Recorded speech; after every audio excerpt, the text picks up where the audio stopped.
Hey, it's Thursday, July 2nd, 2020, and you've tuned into the Rebel News live stream. I'm one of the co-hosts, David Menzies, and the lovely lady on the other side of the screen, that is none other than Sheila Gunn-Reid, coming to you from somewhere in the hinterland of northern Alberta, where I think it might be reaching plus 10. It's plus 34 here in Hogtown. Sheila, I was coming into work today. It is just so hot in Toronto today. How hot is it? I saw a dog chasing a cat, and they were both walking. Can you believe it? Anyway, the big boss man, Ezra Levant, is usually in this space. He is no longer working on that special project because that special project is a reality. It is Ezra's new book. You don't want to miss this one, folks. It is a must read. So on Tuesday and Thursday, to give the boss some much needed time off to pursue other projects, Sheila Gunn-Reid and I, we take over the live stream. And Sheila Gunn-Reid, this is the part where you tell people what it is that we're ostensibly trying to do here. Well, first off, what I'm trying to do is apologize for us being late. We had some technical difficulties in the office. It wasn't on my end, despite the conspiracy theories in the live chat that I was watching. Yes, I read your conspiracy theories about me. And so we were sorting that out. And then we don't have producer Justin with us today. We have producer Mike, who is incredible. He does all of the graphics for the work that we do, but we didn't have our usual guy at the helm, the usual captain. Mike is great, but Justin, this is his wheelhouse. So everybody at home, sorry for that. By the way, that incredible cover of Ezra's book, China Virus, which is already a #1 bestseller, and it hasn't even, not a single book has touched the hands of anybody yet on Amazon. Mike did the cover. Pick up the book, if not just for the cover. Michelangelo himself could not have done a better job, Sheila. Look at that. Yeah. Isn't that incredible? And so for that, we'll forgive Mike for, I think, what was the technical issue? He was using AAA batteries and we needed AA batteries to switch the gizmo on or something like that? No, the technical problem is that Justin has the day off. And so only Justin knows what's going on. Not really. They called Justin on his day off and went, help us out of this mess.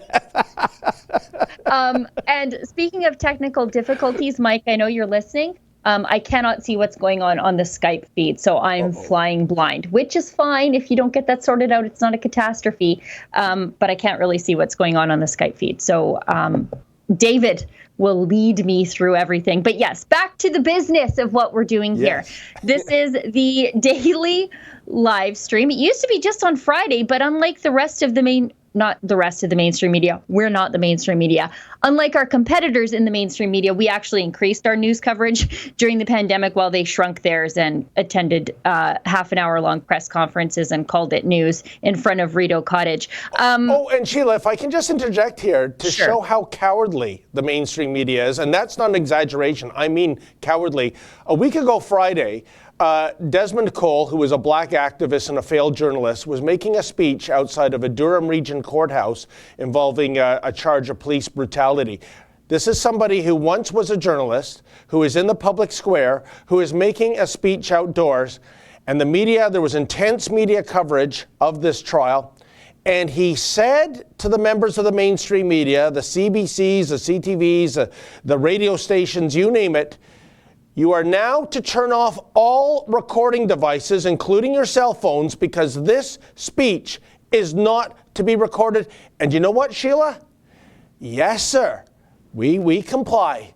If Desmond Cole says that, we will pretend that this was never uttered. So there's no recording that I know of what it is this agitator said.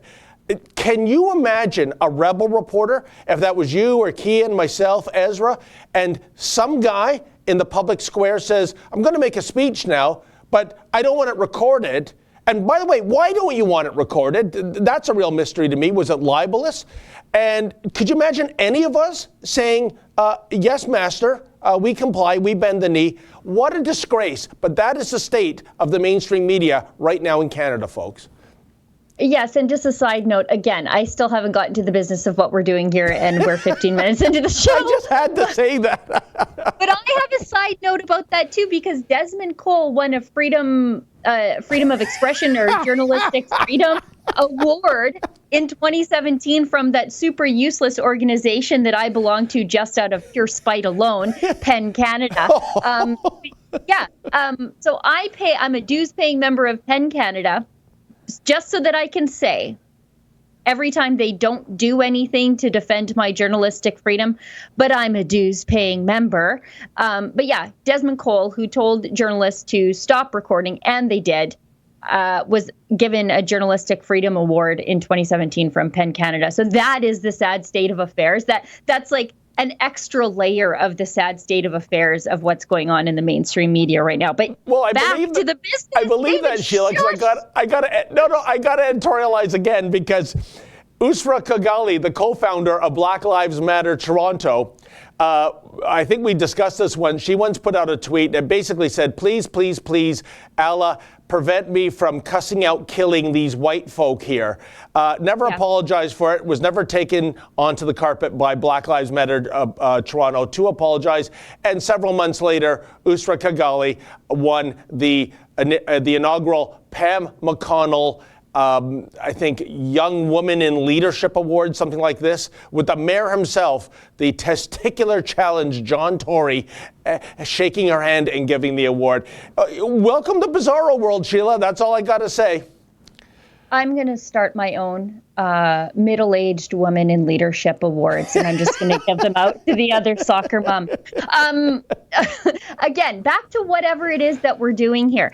So I pointed out that our competitors in the mainstream media have reduced their coverage during the pandemic. On the other hand, I think we've done more real journalism than even ourselves, but definitely more than the mainstream media. And we increased our Friday live show to every single day of the week. And it gives us an opportunity, David and I, to interact with each other, which is fun because not only are we colleagues, but I'd like to think that we're dear friends.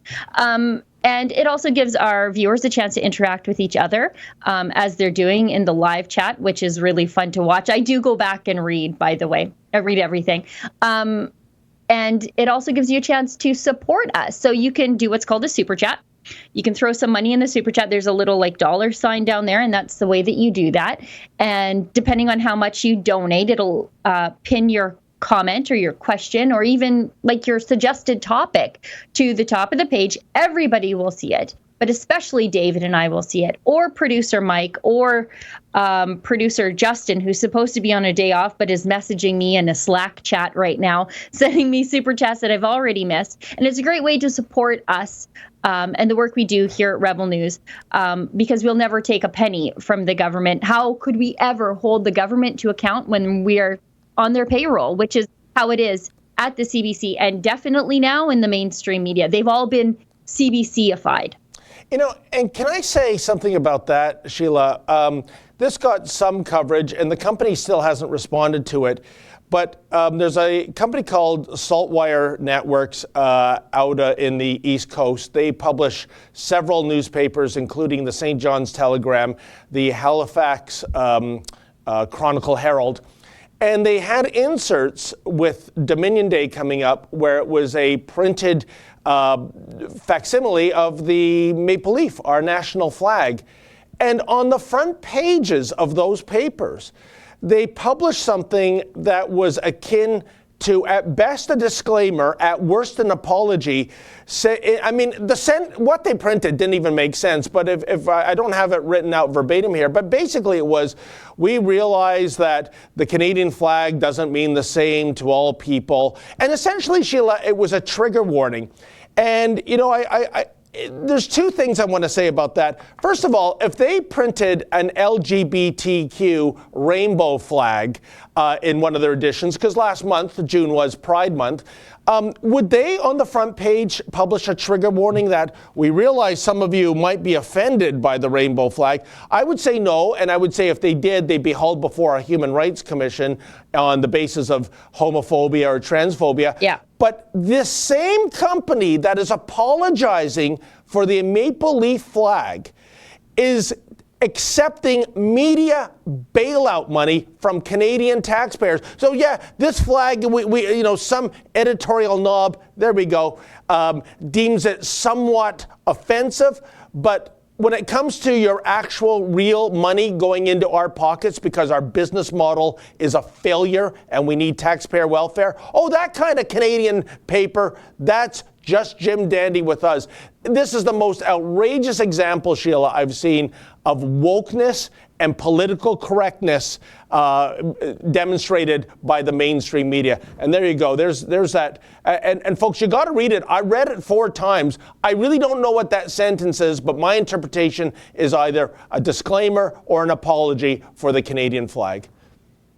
Well, and, as someone who is currently experiencing the oppression of Confederation out here in Alberta, we're robbed of transfer payments. We're being treated inequitably within Confederation. We have since we joined Confederation.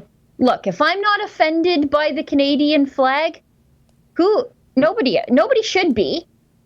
You could talk about historical oppression, but I mean, Albertans are experiencing oppression at the hands of Confederation right now. And if we don't care about the Canadian flag, if we don't find it offensive, then who cares? Let's just move on. But as you so rightly point out, you're panhandling from the rest of the country, from Canadians to print. They probably used a portion of what they're panhandling to print that disclaimer about the Canadian flag. There's great irony in that. But Sheila, what I don't understand is if you thought that the Canadian flag was toxic, and when I say you, I mean the people running the Chronicle Herald and the St. John's Telegram, then why did you even bother printing this insert in the first place? Right. It's just to show how woke they are. Look what we're doing. We're pro-Canada, but also look how woke we are by also at the same time apologizing. If you thought it was going to be offensive to some people and you're one of those people that doesn't want to offend anybody, just move on. Don't print the flag. Just say, hey, it's Canada Day. Hey, not even Happy Canada Day. It's that Canada Day. And then just move on. But no, they had to, it's almost like self-flagellation, right?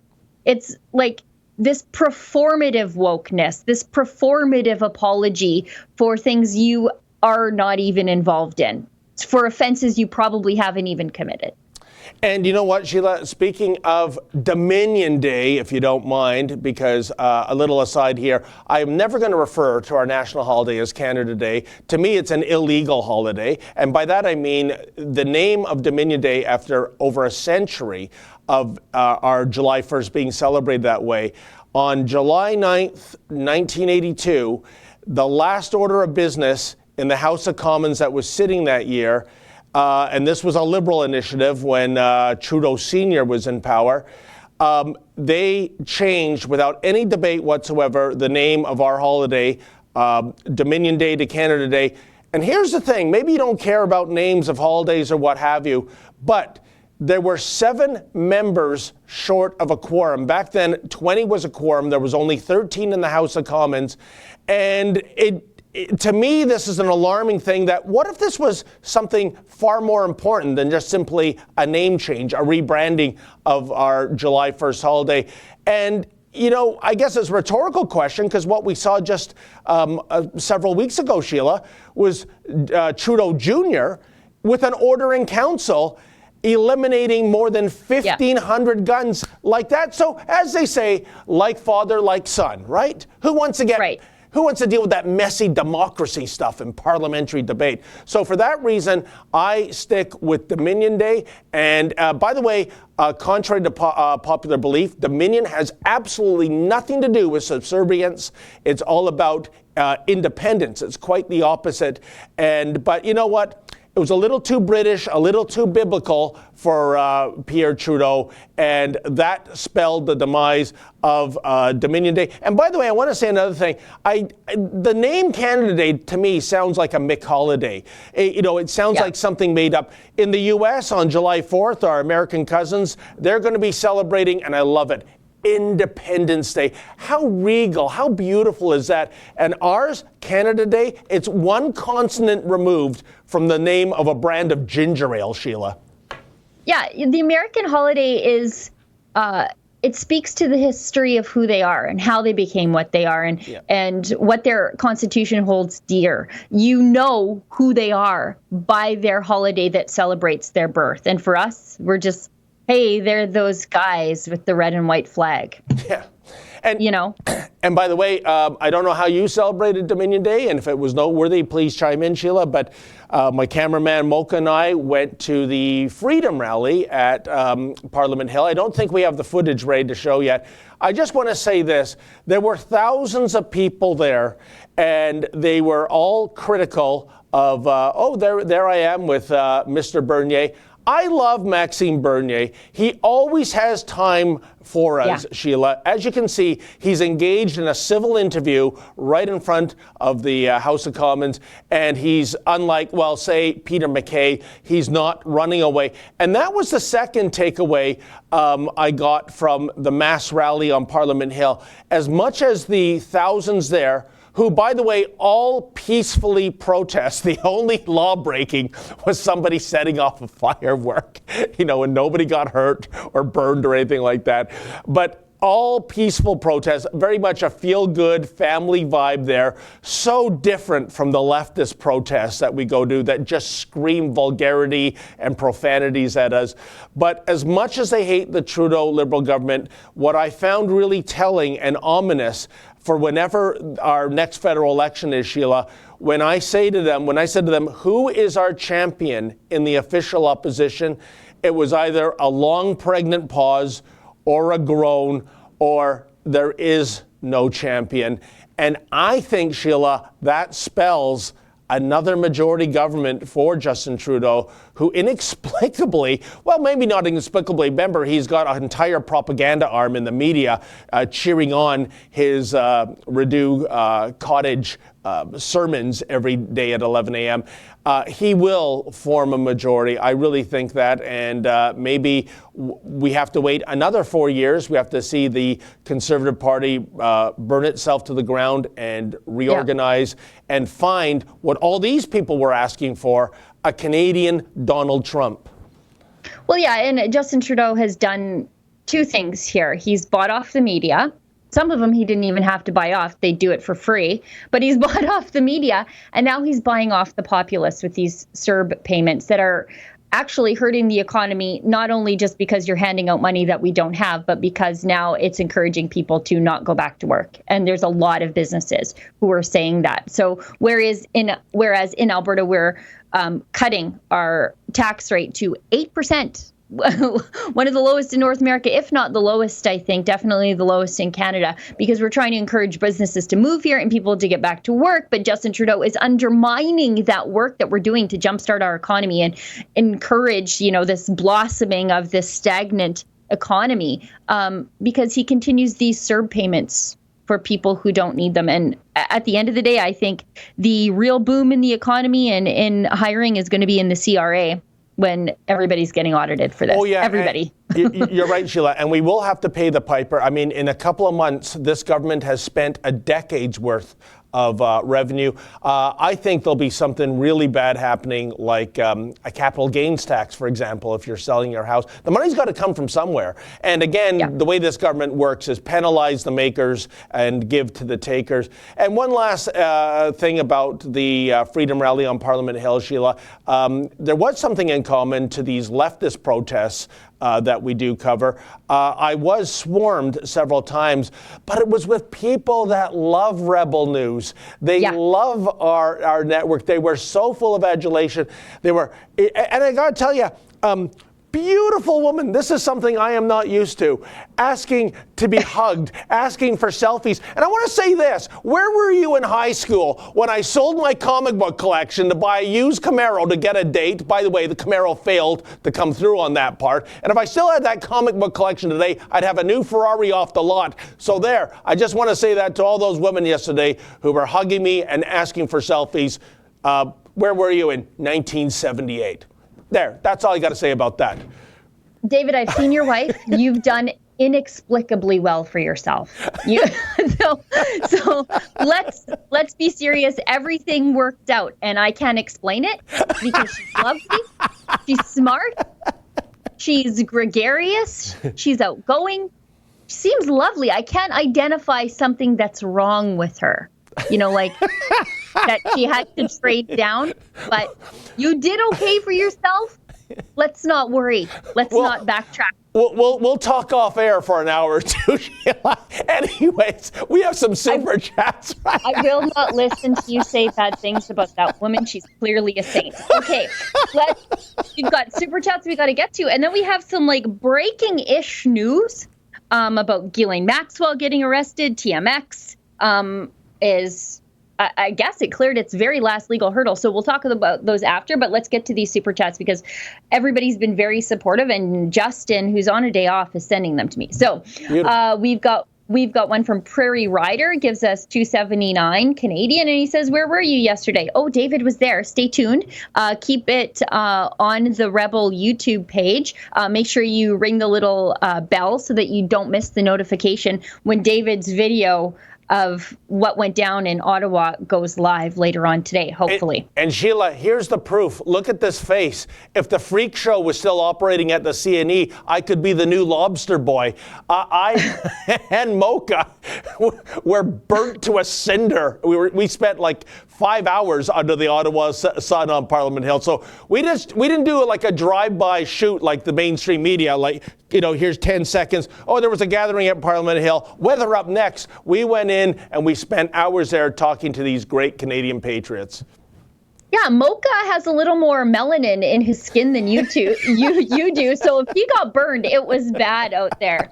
Hazard of the job, I guess, working outside. Mark AB Lime Denied gives us $10 Canadian, said, "Is the 600 DTC Wuhan payment stuck in limbo because there's too much in C-17? Just a lot of acronyms there. Irregular House of Commons sittings, again, House of Commons acronym. Sings concerns re the same bill introducing penalties too severe for false Serb claims and other. I think that, like I said a couple minutes ago, there's going to be so many audits of regular people who got these Serb payments that it is going to take years and years and years to get through. And they're going to go on a hiring spree at the CRA, that's for sure. Chris Barbs gives us $5 Canadian. Attention, the Menzoid. Please bring your staff of power, aka the hockey stick, to these segment, your little mini stick. When things get back to normal, Sheila, that mini stick is kind of infamous right now. Maybe we should have an auction for our viewers if anyone wants a piece of Rebel News history. What do you think about that? Yeah, that would be fun. We should auction it. Maybe we could do a charity auction. Kenny gives us $10 Canadian. He says, hope, quote, you people had a wonderful Dominion Day. It seems like David had a lot of fun. It was just a regular day on the farm, and oh my Lord, we uncovered a nest of coyotes that is right beside my my greenhouse. They're literally right in my yard. A mom, a dad, and I think about 6 pups. It's not going to be good because, yeah, they're cute. But as I said on Twitter, people said the same things about the Menendez brothers, and they grew up to be serial killers, or not serial killers, spree killers, mass killers. They killed their mom and their dad. Well, I've got a little den of Menendez brothers out there, except there's probably 6 of them in there, waiting to kill everything in my yard and kill the neighbors' stuff. So that's going to have to be dealt with. And it's so funny because I posted on Twitter about it, and then the city people are like, can't you relocate them? Just take your cat in at night. No, if you had a gang of killers, serial killers, that all they killed were your dogs and cats, and they were living right next door to you, would you be saying the same thing if you lived in town? Probably not. I mean, they're cute, but it's not going to be good. Anyways, that's what I did with my Canada Day. I fretted about what to do with these coyotes, and then my girls had this conversation about Basically, it was like the coyote version of if you could go back in time and kill baby Hitler. That was the conversation they were having, and it was a real moral dilemma about should we let them grow up? Should we deal with them when they grow up? What if they start packing up before that? So I don't know. You know, Just to be a good neighbor, we have to deal with. I have to say, Sheila, they look remarkably like coyotes. Yeah, I said they're coyotes. Oh, is that how you pronounce it there? Okay. Yeah, we don't say coyotes. We're not Americans. Coyote. Well, they're coyotes. I grew up with Looney Tunes, you know, Wile E. Coyote, you know, the guy that went after the Roadrunner all the time. And I really wish there was an episode where he actually caught the thing. But anyways, so you call them coyotes. Coyotes, yeah. Okay, you coyotes drop. Is kind of the American way of saying it. They're coyotes here. Yo. So if you were to pronounce tomato, it would be just tomat. No. It's like how in Saskatchewan they say bunny hug for a hoodie, and for some reason you guys put milk in a jug or in a bag. It's the same thing. We don't have milk in a bag here. We don't call hoodies bunny hugs. Milk in a bag. Oh, there's a punchline just dangling over home plate there, but I dare not say it. Carry on, Sheila. Let's keep going. The Burbinski gives us $10 Canadian, says Ghislaine Maxwell. Didn't kill herself, just getting ahead of it. Great work, folks. Yeah, we'll talk about that in a second. Dan Boston, 2099. Great show, gang. Canada needs to know about the 12 Mile Club. Justin knows. Cold here in Vancouver. Yeah, it's cold here too. It's relentless rain. Just terrible, relentless rain for like 2 weeks now. Kane Enmark, $5 Canadian. When you think the first BLK guy will get shot in New Chaz in New York City? I think 3 this weekend. There's a lot of shooting violence happening in CHOP in Seattle for a bunch of people who want to take everybody else's guns away. Veterans Voice, Chris Semchuk gives us $6.99. Any footage of Canada Day Freedom Rally on Parliament Hill yesterday? Yes, thank you. Please stay tuned. David's got some great footage, and I love going out and just talking to normal people who actually know why they are somewhere. Because when you talk to the lefties, they never have any idea why they are somewhere. You ask them, like, why'd you come down here? Oh, Black Lives Matter. Okay, well, what's the systemic racism you're talking about? And then they stumble all over themselves and call you a colonialist. Oh. But when you go and talk to these conservatives, they know exactly why they're there, what the problem is, and what institutions they want to preserve, as opposed to the left-wing side where all they want to do is tear stuff down. And Sheila, just to prove to our audience that you're not just hyping that perspective, we will show some video where our ace cameraman, Efren, and myself on Sunday went to City Hall for one of these rallies at Nathan Phillips Square, which, by the way, as everyone, or probably everyone knows, is occupied by a sacred circle autonomous city, which the mayor is turning a blind eye to. And you will just see video evidence of how the far left answers questions. Think of that screaming 3-year-old toddler at Walmart who can't get the toy he or she wants as the mother pushes the shopping cart through the toy department. But we'll have that for you folks later on. You won't want to miss that. Okay, let's get through this because we're well after half past the hour. And I think we owe these people... Excuse me. And I think we owe these people an extra 5 minutes because we were late. We've got $3.99 from Prairie Rider. Government works for the taxpayer. Why aren't they fired?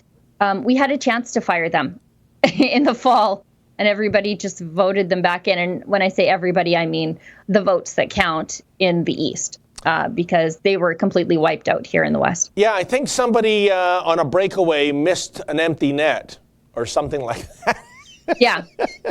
Thank your Conservative Party of Canada for that. Pink Phoenix nails. And you know what? By the way, if they had not been so belligerent and vindictive and spiteful towards PPC members and had been more ecumenical, I think that would have done a lot to not only unite people around the Conservative Party of Canada, but encourage people who are like, I don't want to participate in any of this. to have voted, because I think a lot of people were just completely turned off by the whole affair. Yeah, and Sheila, Peter MacKay is the front runner, and all I have to say about that is just watch history repeat itself if that's what That's right. if he does win the leadership. Yep. Unbelievable. Pink Phoenix Nails gives us $1.49. You probably send us an emoji, but I can't see it in the Slack chat here where I'm getting the messages. Young Bear gives us $10 Canadian. Keep up the great work. Rebel News. Question: has the City Council done anything to disturb or stop the protesting? I assume you're talking about in Toronto. If not, what do you think of their motive behind keeping this thing going? Thank you. And Guyan gives us $5 Canadian, and I don't see a super chat. Yeah, there's some news on that front, though, David, isn't there? Yeah, I heard, and it's just secondhand knowledge that there's going to be some kind of deadline issued. It's kind of funny because what the city has done to date is actually make the protesters' illegal occupation more comfortable. They've provided 3 outhouses, 3 Johnny on the spots, because we wouldn't want them, to go into the bushes or which they're doing anyways. But I assume that's for some of their extracurricular drug use. But yeah, and I think what we have to do is whenever that date is set, is get our cameras down there. Of course, we'll need security, and watch this so-called autonomous city sacred circle, which is really just a bunch of rubbish removed from the public square.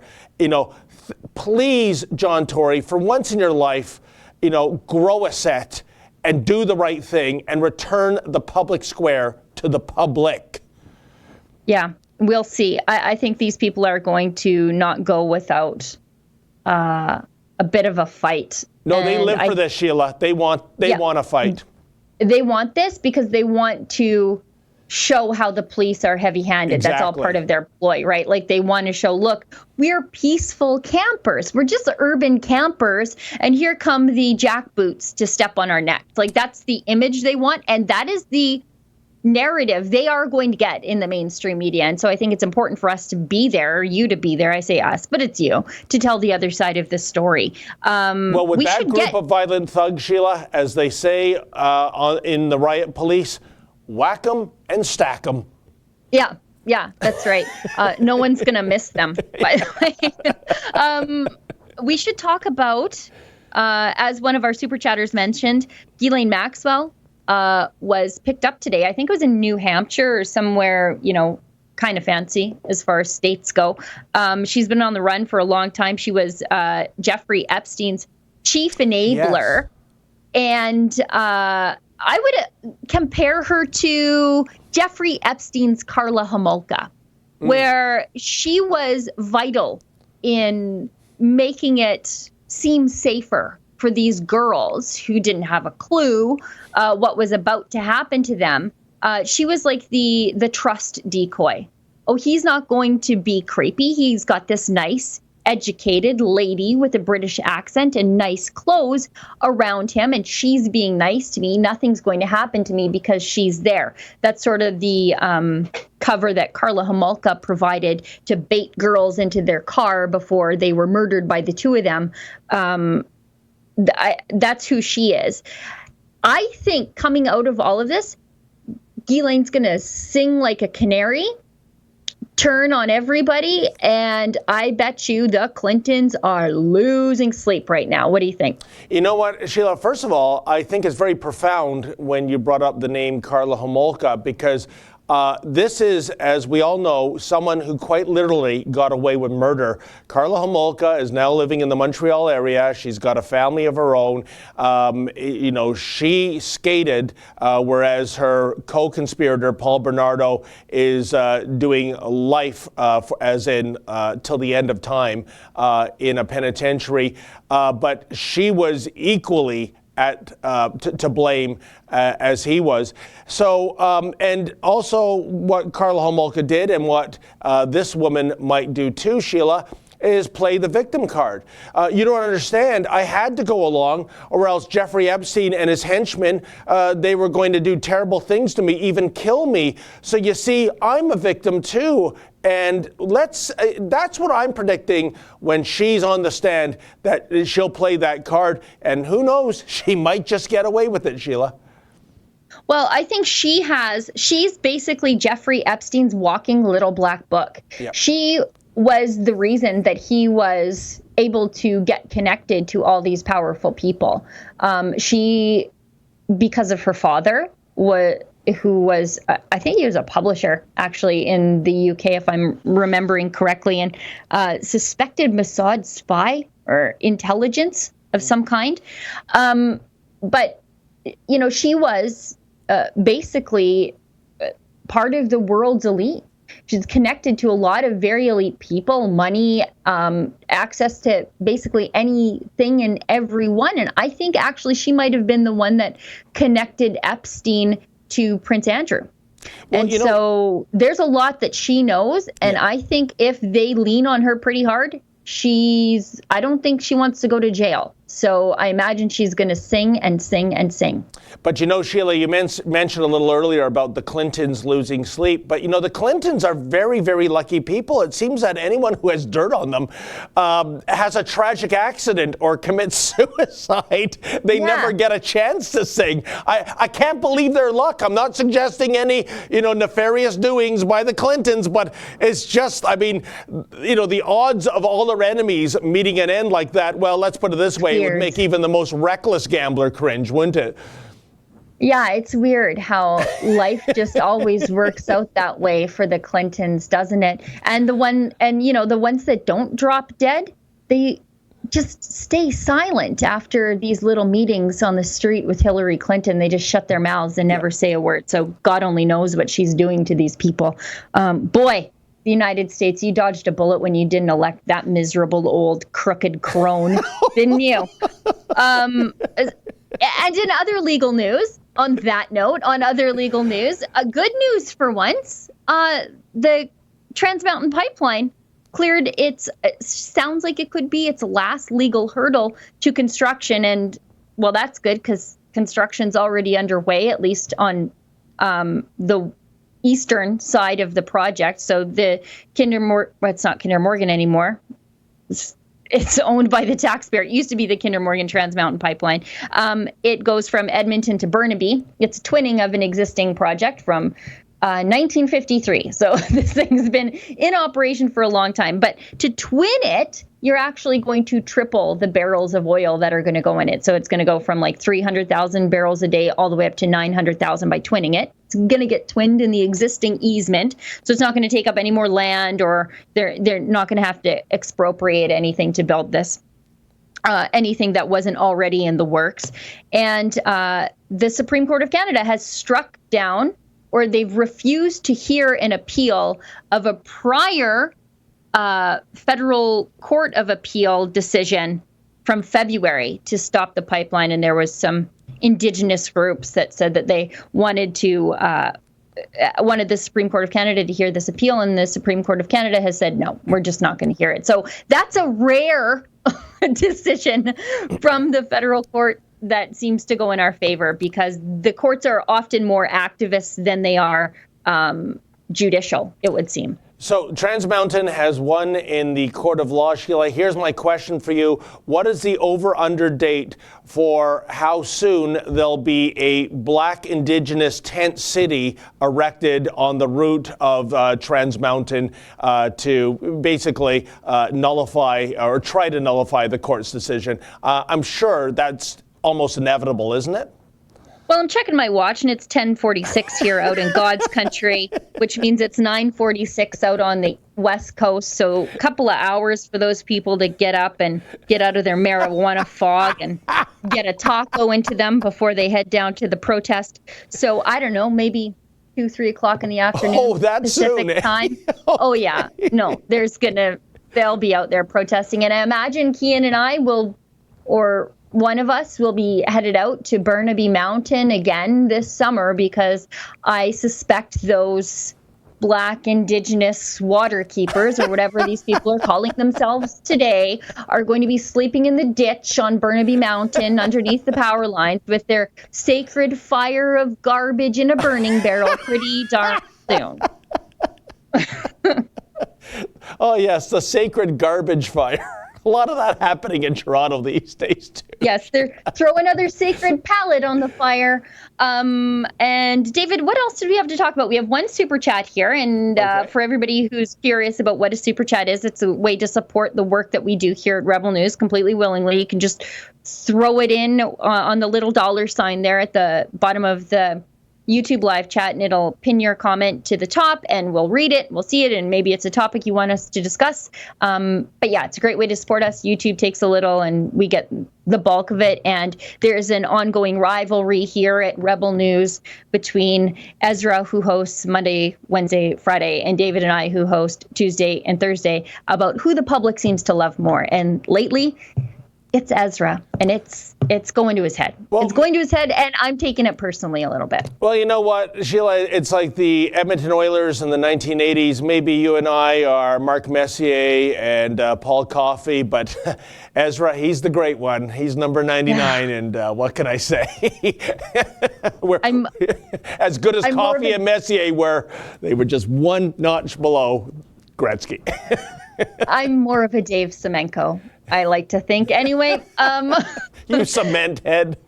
Yeah. We've got one from Julianne Borges.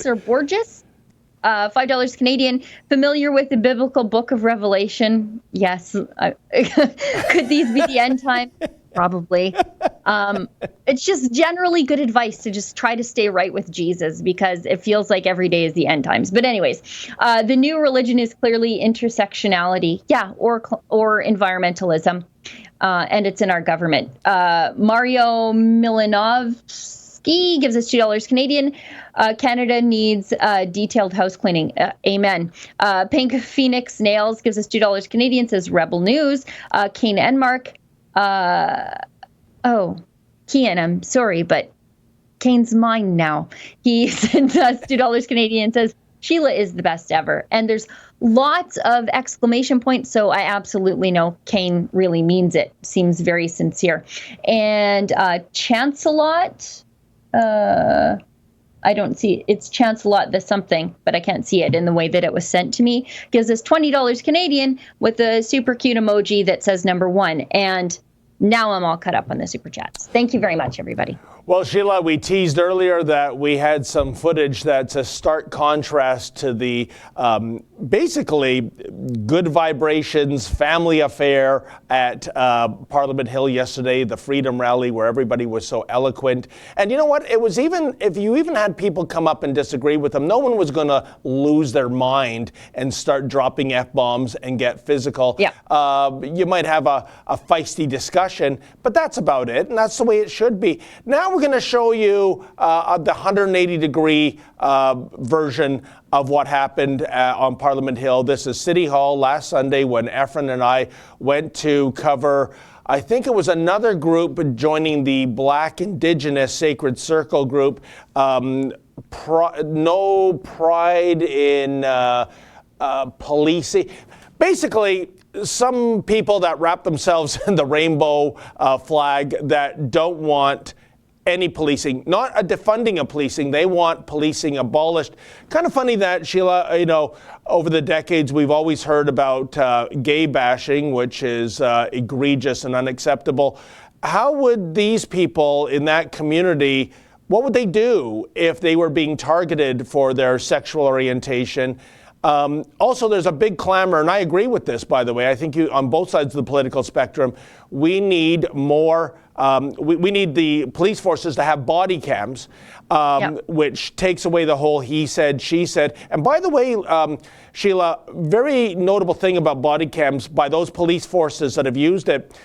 Not only do the potentially bad cops modify their behavior because they know it's being recorded, but incredibly, members of the public do as well. So if you have some yahoo wearing trouble on his shirt, trying to start something with a cop by baiting him or her, when they realize they're on video too, they temper that down. So it's win-win. Yeah. But that's very expensive. And thirdly, in Toronto, so far this year compared to this time last year, gun violence is up 20%, right? So when they banned all the guns. Oh, exactly. They banned all the guns and the good ones twice. Of course. So this is impossible. You know, so they're basically arguing against safer communities, which ostensibly they want. But anyways, we went out to City Hall to try to make sense of it all, to see who's who in the zoo, as the saying goes. And, well, we didn't get much, except a lot of abuse. Check it out.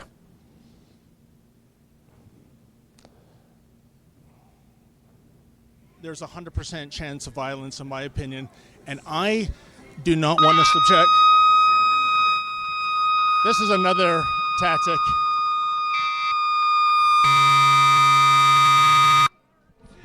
That's how the left talks today. David Menzies for Rebel News here in downtown Toronto. And folks, before I proceed with today's story, please, if you can, visit journalistdefensefund.com. That's journalistdefensefund.com. You know we like to bring you the other side of the story, but there are forces afoot that want to prevent that from happening. And on days like this, I need a security detail because there are people who want to physically shut us down. So if you can make a donation, please do. Well, folks, Barnum and Bailey folded their tents back in 2017, but the circus is in town here in Toronto. As you know from our visit last week, we have a group called the Afro-Indigenous Rising Collective. They have actually set up an autonomous zone. In fact, they've done one better than the Seattle Autonomous Zone. They have declared this hodgepodge of tents a sacred circle, and it's a no-go zone. And apparently, Mayor John Tory is fine with that. In a media report in the Toronto Sun, city spokesman Brad Ross said that this was a, quote, peaceful, end quote, encampment. Peaceful. Do you remember what happened just a few days ago when we visited Nathan Phillips Square? Check it out. I need people here now! What would you like us to do? Off my land, that's what I would like. We've got another gender. Touch my f***ing elder. Your elder? What you're doing is causing a disturbance with everybody here. I need to ask you to leave, okay? What have I done to You're cause causing disturbance? disturbance.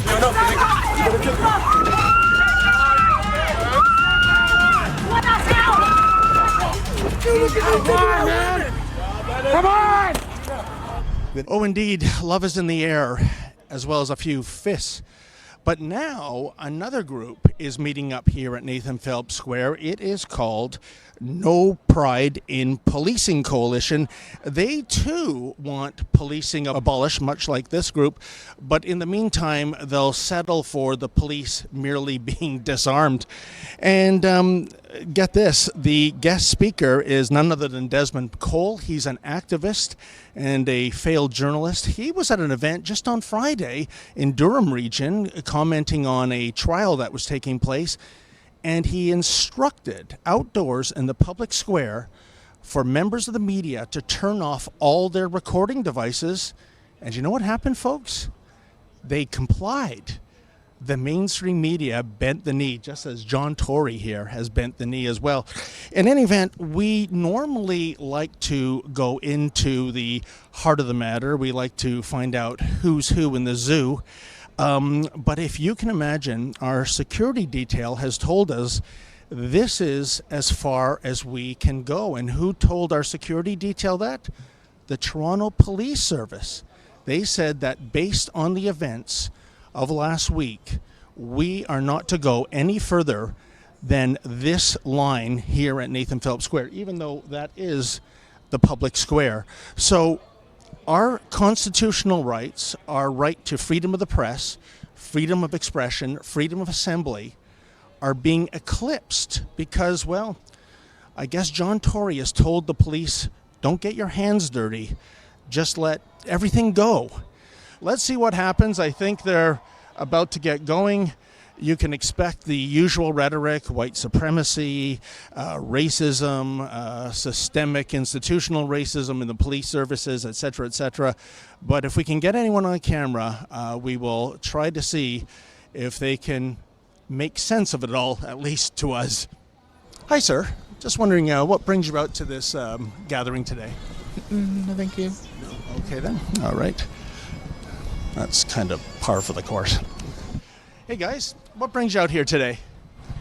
Black Lives Matter. Oh, okay then. Part of what they're asking for is abolishing policing. He's from the Nazi one, isn't he? What's Rebel? From the Nazi organization? Rebel News? Rebel News is a website, political commentary, ma'am, and I'm just asking what brings you out here. Yes. You're not able to articulate yourself? Yeah, knew it. So you walked by, you gave the finger, and they did not physically escort me, but they asked me to leave, and who asked you to leave, sir? 4 spokespeople who identified themselves as nothing just simply said, move on. I asked them to move on. I have the same right to express my opinion as they do theirs. Now tell me, what was it that prompted you to give the finger, sir?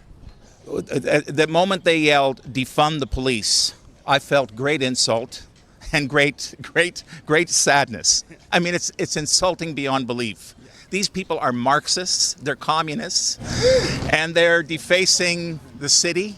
Thank God it's a peaceful protest today, but it's disgusting. You know what, sir? I want to congratulate you when you said Marxists and communists. It got the expression of woo from the gentleman in the pink and orange team here. That's the first word he said all day, so at least he's been standing by. He confronted me in front of the police, and he's trying to restrict me and move me out, but I'm not going to be moved. It's funny, though. You know, these people talk about systemic racism, and they're all about systemic intimidation, systemic anarchy. It's very odd trying to square this circle, isn't it? It's very difficult to square the circle. They're left-wing anarchists. They're Marxists. They're going to ruin our society. Let's get rid of them. David, I'm going to tell you. You know, Sheila, there you have it. Once again, when you go to the other side, it is ad hominem attacks, it is vulgarity, it is profanity, it is violence. And by the way, in the beginning of the clip, you saw that guy blast that mega horn very close to my ear. I won't lie, it's painful. That is, I think, an act of assault. It's a sonic assault. And like I said, they are getting their way. That citizen, that gentleman that was giving us his time, is told by 4 of these organizers that you're not allowed on the square because you don't agree with our opinion.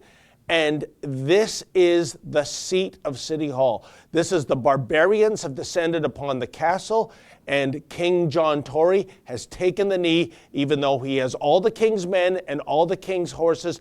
I have never seen such despicable, disgusting weakness. I've lived in this city almost all my life.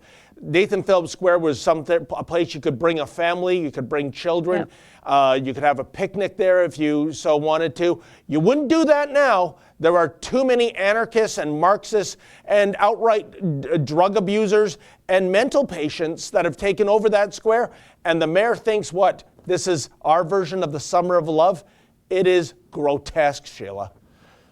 Yeah, although for me, having a picnic wherever the government is seems like a special circle of hell. Like, I don't want to be near the government on my day off. I want to be as far away from a government as I can.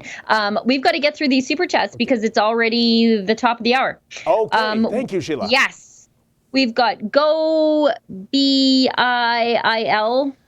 Gives us $10 Canadian. Hello from Quebec. I see the Menzoid was interviewing Maxime Bernier yesterday. Looking forward to that. Me too. Yeah. And as David points out, he's always generous with his time. He doesn't turn down interviews, and he realizes that our 1.3 million YouTube subscribers are people you want to have access to. Those are people you want to hear your voice, as opposed to people who already hate you watching the CBC.